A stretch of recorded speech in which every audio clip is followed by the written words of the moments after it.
नमस्कार दोस्तों, मैं आपके सामने आज फिर से हाज़िर हुआ हूँ कुछ बेहतरीन प्रश्नों के साथ, जो आपकी यूपी कैडेट की दृष्टि से काफ़ी इम्पोर्टेंट है और आपका पेपर भी जल्द ही होने वाला है। तो इसीलिए आप अपनी तैयारी और भी तेज़ कर दीजिए। तो शुरू करते हैं अपना आज का सेशन। हमारा जो पहला क्वेश्चन है वो कह रहा है कि सर्वाधिक विटामिन ए किस में पाया जाता है? ऑप्शन आपके दिए गए हैं पके हुए आम के फल में, पके हुए टमाटर में, पके हुए पपीते में या फिर इनमें से कोई नहीं।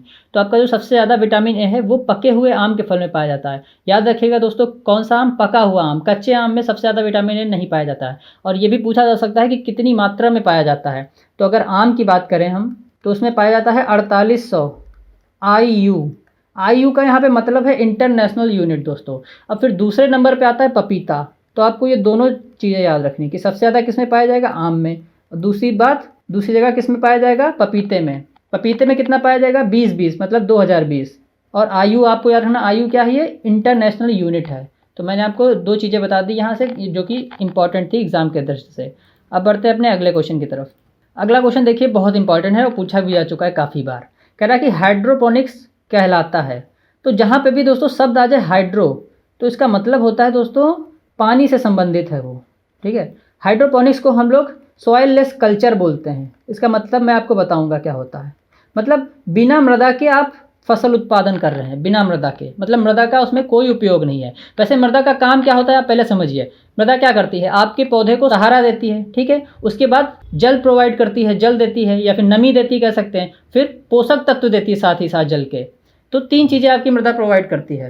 लेकिन अगर हम बिना मृदा की खेती करेंगे तो हमें ये 3 चीज़ें उसको देनी पड़ेगी। जैसे आप यहाँ पे फोटो में आप देख पा रहे हैं कि ये जो आपके साइंटिस्ट हैं ये क्या कर रहे हैं कि इन्होंने कंटेनर में पौधों को उगा रखा है। कंटेनर में इन्होंने क्या किया? जल के माध्यम से इन्होंने पोषक तत्व का एक घोल बना रखा है। किसका? सॉल्यूशन बना रखा है पोषक तत्वों का। तो उसमें ये पौधों को उगा रहे हैं। तो इस तरीके की जो आपकी कल्टीवेशन होती है या कल्चर होता है उसको हम क्या बोल देते हैं? हाइड्रोपोनिक्स बोल देते हैं। तो ऑप्शन इसमें सी वाला सही हो जाएगा कि संतुलित जलीय पोषक माध्यम में पौधों का उत्पादन। मतलब इसमें मृदा का कोई रोल नहीं है। हम किस में उत्पादन कर रहे हैं? पोषक माध्यम में। ठीक है, तो यहाँ पे एक क्वेश्चन और बन जाता है कि हाइड्रोपोनिक्स हैं, उनके जनक कौन है? मतलब पिता या फादर कह सकते हैं। तो वो है आपके विलियम फ्रेडरिक गेरिक। आपको शॉर्ट फॉर्म में भी लिखा मिल सकता है कि विलियम F और G। तो ये आपको नाम याद रखना कि क्या? कि विलियम फ्रेडरिक जेरिक। तो उम्मीद करता हूँ कि आपको हाइड्रोपोनिक समझ में आया होगा। मतलब होता है कि इसका बिना मृदा के उत्पादन करना। अब बढ़ते हैं अपने अगले क्वेश्चन की तरफ। अगला क्वेश्चन कह रहा है कि शकरकंद किस कुल का पौधा है? अब ये क्वेश्चन इसमें मैंने इसलिए रखा है क्योंकि ये क्वेश्चन एक बार आया हुआ है, क्योंकि इसका जो फैमिली का नाम है, जो इसका कुल का नाम है वो काफ़ी कठिन है। तो ये शकरकंद जो है आपका ये कॉन्वोल्वुलेसी का है। याद रखिएगा, ये आपको नॉर्मल ज़्यादा सुनने को नहीं मिलता है कॉन्वोल्वुलेसी। इसीलिए मैंने ये क्वेश्चन इसमें पुट किया है कि शकरकंद जो है आपका वो किस कुल का पौधा है? तो वो कॉन्वोल्वुलेसी का है। दूसरी जगह अगर बात कीजिए अम्बलीफेरी, तो आपको पता होना चाहिए कि अम्बलीफेरी कुल के एग्जाम्पल कौन कौन से हैं। तो एक आपका गाजर है, सबसे ज़्यादा पूछा जाता है गाजर का कुल। तो गाजर का कुल कौन सा होता है? अम्बलीफेरी, याद रखेगा। और दूसरी जगह क्रूसीफेरी की अगर बात करें तो इसका दूसरा नाम क्या है? आपको जरूर पता होना चाहिए। हर फैमिली का दूसरा नाम जरूर आता होना चाहिए आपको। तो इसका दूसरा नाम जो है वो ब्रेसिकेसी है। ब्रेसिकेसी के आप उदाहरण जानते होंगे, बहुत ही आजकल कॉमन है। जैसे फूल गोभी हो गया, गांठ गोभी हो गया, सरसों हो गया। तो ये सब क्या है? ब्रेसिकेसी के उदाहरण है। तो इतनी चीज़ें आपको पता होनी चाहिए क्योंकि ये सब कॉमन चीज़ें हैं और अक्सर एग्ज़ाम में आपकी पूछी जा सकती हैं। अब कह रहा है कि वाष्पोत्सर्जन मापने का यंत्र कौन सा है? दोस्तों आज मैं आपको वाष्पोत्सर्जन से जितने भी क्वेश्चन बनते हैं मैं सारे इसी वीडियो के अंदर मैं सारे आपको एक्सप्लेन कर दूंगा। तो सबसे पहले वाष्पोत्सर्जन का मतलब आपको पता होना चाहिए। तो इसको समझाने के लिए मैं आपको अगली स्लाइड पर ले चलता हूँ जहाँ पे फिगर के साथ मैं समझाऊंगा आपको। जैसा कि आप यहाँ पे देख पा रहे हैं, ये देखिए यहाँ पे आप देख रहे हैं कि जो फिगर बना हुआ है आपका, इसमें देख रहे हैं कि ये जो पौधा है जड़ों के माध्यम से जल को क्या कर रहा है? अवशोषित कर रहा है, मतलब एब्जॉर्ब कर रहा है। फिर ये देखिए जल ऊपर जा रहा है, फिर पौधों के सारे भाग में ये चला जाएगा ये जल। अब क्या होगा? जितना भी पौधे को जरूरत होगी जल की उतना वो इस्तेमाल कर लेगा। जैसे प्रकाश संश्लेषण की क्रिया के लिए जल की आवश्यकता होती है, तो उसने क्या किया? जितना भी जल अवशोषित किया था उसमें से जितना उसको जरूरत थी उतना उसने इस्तेमाल कर लिया। अब बचा हुआ जल का क्या होगा? आप खुद सोचिए दोस्तों। तो बचा हुआ जो जल होता है वो वाष्पोत्सर्जन के माध्यम से वायुमंडल में चला जाता है। तो आपकी क्या परिभाषा बन सकती है वाष्पोत्सर्जन की? कि जब पौधे के वायवीय भागों, वायवीय मतलब जो जमीन के ऊपर वाले भाग होंगे, जैसे पत्तियां हो गई, तना हो गया, ठीक है, तो इनसे जब आपकी जल की वाष्प के रूप में हानि होगी या वायुमंडल में चला जाएगा। एक चीज़ आपको यहाँ पे खास तौर पे ध्यान रखनी है कि जो जल की हानि होगी वो किसके रूप में होगी? वो वाष्प के रूप में होगी या वेपर के रूप में होगी। तभी वो क्या कहलाएगा, वाष्पोत्सर्जन। जैसा कि आपके नाम में ही आता है कि वाष्पोत्सर्जन, मतलब वाष्प के रूप में जल की हानि कहाँ से होगी, पौधों के वायवीय भागों से होगी, तो इसको क्या बोल देंगे, वाष्पोत्सर्जन बोल देंगे। अब वाष्पोत्सर्जन कई प्रकार का होता है दोस्तों, 3 प्रकार का होता है आपको, ठीक। एक होता है रंध्रों द्वारा, एक होता है उपचर्म द्वारा जिसको हम लोग क्यूटिकल बोलते हैं, और एक होता है लेंटिकल द्वारा। और तो यहाँ से क्वेश्चन जो पूछ लिया जाता है कि रंध्र जो कौन सा आपका वाष्पोत्सर्जन होता है जो सबसे ज़्यादा होता है, तो आपको जो बताना है वो रंध्रों द्वारा, जिसको हम लोग इंग्लिश में स्टोमेटा बोल देते हैं। जैसे ये आप पत्ती देख रहे हैं, ये पत्ती है एक, इस पे जो छोटे छोटे रंध्र बने हुए हैं, ये देखिए, इनको हम क्या बोल देते हैं, रंध्र बोलते हैं, इंग्लिश में स्टोमेटा बोल देते हैं इनको। जब इनसे जल की हानि होगी वाष्प के रूप में तो उसको क्या बोल देंगे, स्टोमेटल ट्रांसपिरेशन या रंध्रों द्वारा वाष्पोत्सर्जन। तो सबसे ज़्यादा किससे होता है, रंध्रों के द्वारा होता है, 80 से 90%। और दूसरा यहाँ पे लिखा हुआ उपचर्म, उपचर्म जो इसकी बाहर की कवरिंग जो होती है पत्ती की, उसको बोल देते हैं उपचर्म। तो जब उससे होगा तो उससे बोल देंगे उपचर्म द्वारा, ठीक है। तीसरा होता है लेंटिकल, लेंटिकल मैं आपको फिगर में दिखाता हूँ। जैसे ये एक लकड़ी है, लकड़ी वाला जो पेड़ है, ठीक है, इसमें ये देखिए छोटे छोटे ये बने हुए हैं, ये क्या है, ये लेंटिकल्स हैं। तो जब इनके द्वारा होगा तो उसको क्या बोल देंगे, लेंटिकुलर ट्रांसपिरेशन। लेकिन आपको याद रखने की क्या जरूरत, मैं वो आपको बता रहा हूँ, ट्रांसपिरेशन से या वाष्पोत्सर्जन से।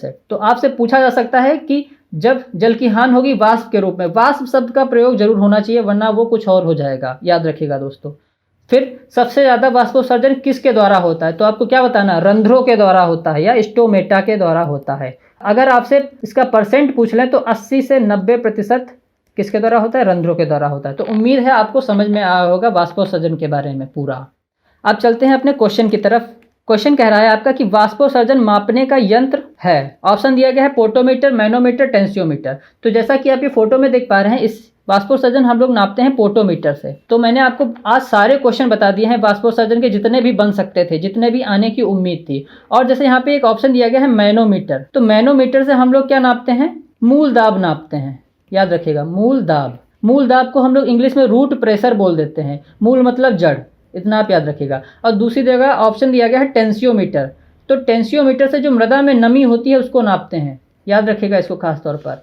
और अगर ज़्यादा कठिन पेपर आएगा तो ये पूछ सकते हैं कि टेंसियोमीटर का प्रयोग कौन सी मृदाओं में किया जाता है। तो बलुई, जो भी बलुई मृदा होती है, जैसे बलुई दोमट हो गया या फिर और भी हो गया, तो उनमें हम टेंसियोमीटर का प्रयोग करते हैं। और एक इसकी लिमिट होती है टेंसियोमीटर की कि इतने लिमिट तक ही आप मृदा नमी को नाप सकते हैं बलुई मृदाओं में। तो उसकी लिमिट जो होती है वो 0.85 बार होती है, ये आपको याद रखना है। तो इतने क्वेश्चन मैंने आपको बताया, मैं एक बार फिर से रिपीट कर दे रहा हूँ सारा कॉन्सेप्ट कि वाष्पोत्सर्जन क्या होता है, जब वाष्प के रूप में जल की हानि होगी और वो जल कहाँ चला जाएगा, वायुमंडल में चला जाएगा। या वाष्प जरूर याद रखिएगा, क्योंकि अभी अगला जो क्वेश्चन आएगा उसमें आपका सारा कॉन्सेप्ट बदल जाएगा। तो अगर आपको कन्फ्यूजन हुई तो आपको याद रखना, जैसे वाष्प यहाँ पे नाम में भी दिया गया है वाष्पोत्सर्जन के, तो जब वाष्प के रूप में जल की हानि होगी तो वाष्पोत्सर्जन। इसको नापेंगे किससे, पोटोमीटर से नापेंगे। सबसे ज़्यादा किसके द्वारा होता है, रंध्रों के द्वारा होता है। कितना प्रतिशत, 80 से 90% होता है। बस ये कुछ मेन क्वेश्चन थे जो आपके वाष्पोत्सर्जन से बन सकते हैं। अब दोस्तों 2017 में एक क्वेश्चन पूछा गया था यूपी कैडेट में, मैं आपको दिखाता हूँ कि वहाँ पे उन्होंने एक टर्म लिख दिया था कि transpiration is a necessary evil.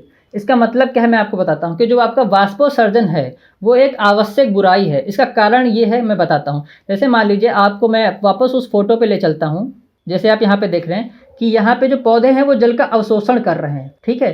अब मान लीजिए एक समय ऐसा आएगा कि पौधे जल का अवशोषण तो कर रहे हैं लेकिन वाष्पोत्सर्जन नहीं कर रहे हैं। तो क्या हो रहा है कि पौधे में जल की मात्रा बढ़ती जा रही है। अब एक समय ऐसा आएगा कि आपका पौधा गलना शुरू हो जाएगा। क्या हो जाएगा, गलना शुरू हो जाएगा, जिससे क्या होगा, आपका पौधा गिर जाएगा और आपका जो उत्पादन होगा वो भी कम होगा। इसीलिए क्या कहा गया है कि जो आपका वाष्पोत्सर्जन है एक आवश्यक बुराई है। साथ बुराई क्यों है, क्योंकि जल की हानि हो रही है, लेकिन आवश्यक क्यों है, क्योंकि अगर वाष्पोत्सर्जन नहीं होगा तो आपका पौधा गल जाएगा, क्योंकि इतना ज़्यादा वो अवशोषण ही करेगा। अवशोषण करेगा क्यों, और निकालने की जगह है ही नहीं, तो वही बात हो गई। तो उम्मीद करता हूँ आपको समझ में आया होगा। तो एक बार ऐसा क्वेश्चन पूछ लिया गया था, इसीलिए मैंने आपको यहाँ पे रखा है। 2016 की बात है ये। तो वहाँ पे ऐसे क्वेश्चन आया था कि transpiration is a necessary evil लिखा था और कहा गया था कि बताइए, इन 3-4 ऑप्शन दिए गए थे, उसमें से कहा गया था कि इसमें से कौन सा कथन सही है। तो इसीलिए मैंने आपको ये टर्म यहाँ पे रख दिया। अब बढ़ते हैं अगले क्वेश्चन की तरफ। ये भी देखिए मिलता जुलता सवाल है कि द्रव के रूप में जल की हानि क्या कहलाती है। अभी आप पढ़ के आए हैं कि वाष्प के रूप में जल की हानि क्या कहलाती थी, वाष्पोत्सर्जन। अब पूछा गया है कि द्रव के रूप में जल की हानि क्या कहलाती है, तो वो कहलाती है बिंदु श्रवण। इसको अंग्रेजी में बोलते हैं दोस्तों गटेशन। जैसा कि आप यहाँ पे फोटो में देख पा रहे हैं, ये देखिए बूंदे बूंदे बन रही हैं। ये क्या है? जल ही तो है। ये जो बूंदों के आकार में पत्तियों पे आ गए हैं, ये जल की हानि होगी। इसको क्या बोल देंगे? बिंदु श्रवण या गटेशन। अब आपने पढ़ा था कि बाष्पोत्सर्जन किसके द्वारा होता था? रंध्रों के द्वारा। ठीक है। अब दूसरी जगह अगर हम बात करें, आपका जो बिंदु श्रवण होगा वो किसके द्वारा होगा? तो आपको एक टर्म याद रखना है, हाइडेथोड। हाइडेथोड ये एक तरीके के छिद्र ही होते हैं जो पत्तियों और तने पर मौजूद होते हैं। ठीक है। पत्ती और तने पे एक तरीके के क्या होते हैं? छिद्र होते हैं। उनके द्वारा ही ये होता है गटेशन या बिंदु श्रवण। मैं आपको और भी फोटोज दिखा देता हूं इनकी, ताकि आपको एक दिमाग में आइडिया सेट हो जाए कि गटेशन क्या होता है। जैसे आप ये देखिए, यहाँ पे आप देख रहे हैं कि ये बूंद बूंद के रूप में हाइडेथोड के द्वारा जल की हानि हो रही है। इसको हम क्या बोल देंगे? बिंदु श्रवण बोल देंगे। याद रखिएगा ये चीज। तो जो दो चीजें मैंने आपको बताई, अगर वाष्प के द्वारा जल की हानि तो वाष्पोत्सर्जन, और अगर जल के रूप में हो तो उसको बिंदु श्रवण बोलेंगे। और बिंदु श्रवण किसके द्वारा होगा? हाइडेथोड के द्वारा होगा। और वाष्पोत्सर्जन किसके द्वारा होगा? आपका होगा वो रंध्रों के द्वारा या स्टोमेटा के द्वारा। तो अब ये हमारा कॉन्सेप्ट खत्म होता है। अब बढ़ते हैं अगले क्वेश्चन की तरफ। अगला क्वेश्चन कह रहा है, ये भी काफी इंपॉर्टेंट क्वेश्चन है। देखिए दोस्तों, कह रहा है कि संसार का जो सबसे बड़ा पुष्प है वो किस पौधे का होता है? जैसे आप यहाँ पे फोटो में देख पा रहे हैं, इतना बड़ा है कि ये आदमी नाप रहा है इस पुष्प को, तो वो होता है आपका रेफलेसिया का। याद रखिएगा, ऐसा क्वेश्चन जरूर बन जाते हैं कभी कभी कि सबसे बड़ा वृक्ष कौन सा होता है, सबसे बड़ा पुष्प कौन सा होता है। तो ये एक काफ़ी इंपॉर्टेंट क्वेश्चन था कि संसार का सबसे बड़ा पुष्प कौन से पौधे का होता है? तो रेफलेसिया का होता है। मैं आपको और भी कुछ पिक्चर्स दिखा दे रहा हूँ। जैसे यहाँ पे ये देखिए कितना बड़ा है, आपको देखने से ही लग रहा होगा ये केवल एक पुष्प है। ये तो इतना बड़ा रेफलेसिया का पुष्प होता है। अब बढ़ते हैं अगले क्वेश्चन की तरफ। अगला क्वेश्चन हमारा सेशन का आखिरी क्वेश्चन है। उम्मीद करता हूँ आपको आज का सेशन पसंद आया होगा, और ये सरल भी क्वेश्चन है काफ़ी। कह रहा है कि धान के खेत में भूमि की उर्वरा शक्ति किस प्रकार बढ़ाई जा सकती है? आप जैसा जानते हैं कि धान के खेत में हम लोग नील हरी शैवाल का उपयोग करते हैं या फिर प्रयोग करते हैं। नील हरी शैवाल की जगह कभी कभी आपको ऑप्शन में क्या शॉर्ट फॉर्म लिखी मिल जाएगी, जैसे BGA। बी का मतलब होगा ब्लू, ग्रीन एल्गी मतलब नील हरित शैवाल। और साथ ही साथ हम धान में एक और चीज़ का उपयोग करते हैं, आपको पता होना चाहिए, अजोला। एजोला का भी हम उपयोग करते हैं। तो दो चीज़ें आपको पता चल गई कि धान में हम उर्वरा शक्ति बढ़ाने के लिए क्या नील हरित शैवाल और अजोला का उपयोग करते हैं। उम्मीद करता हूँ आपको आज का सेशन पसंद आया होगा, और ऐसी वीडियो को देखने के लिए हमारे चैनल को सब्सक्राइब करें और वीडियो को लाइक करें। धन्यवाद।